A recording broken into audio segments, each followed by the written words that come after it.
this week our thoughts and our prayers have so much been with the people of along the coastal region of Texas and in Louisiana as Hurricane Harvey and then Tropical Storm Harvey has wreaked such damage. It's hard for us who are sitting back away from that scene to really imagine what it must be like. I spent a good bit of my life as a journalist, and so this has really reminded me of how much I appreciate television news. This is when television news is at its best. It helps us quickly learn what is going on so that we can respond and understand our environment. While this, I think, is the shining moments for TV news, as a former print journalist, I also have seen some of the limitations of TV journalism. I don't even call most of it journalism. Most of it's become much more entertainment than it used to be, as people inflect their voices to create excitement and a sense of urgency. One thing, even in regard to events, the news media is always focusing in, the TV news is always going to focus on the worst or the best. Really, it's kind of as it should be, because that's what's different. But it's up to those of us who receive this news to understand this is the worst and the best.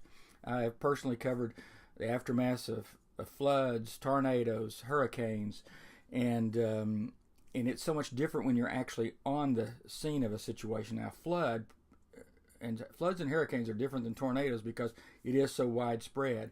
But the reality is that there's always variations in damage and such, and you don't really get that in TV news. You just get the worst. So we have to be careful in how we depend on it. But while I think this is, in an event like this is when TV news is so good, it is also sad to me that so many people have come to depend on TV news to understand non-event stuff. For instance, our politics, our social stuff.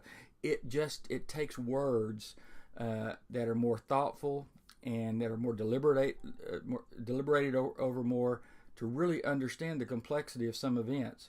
And with most of our people now getting news via TV or via internet sites, many of whom are really in what you might call an advocacy journalism, they're trying to push a point of view.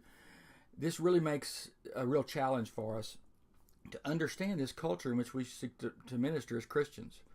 I was thinking about I love Luke and Acts, and Luke was the same author for both. To me, Luke is kind of like the first Christian journalist.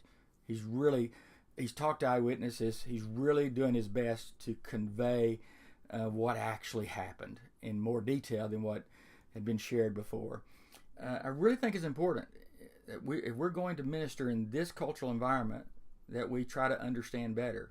We understand that TV news has a role, but we hope we'll also understand that we need to be seeking out the best sources, the most authoritative sources, to read widely, to listen widely, so that we're not just getting one perspective, especially listening to those who think differently than we now do.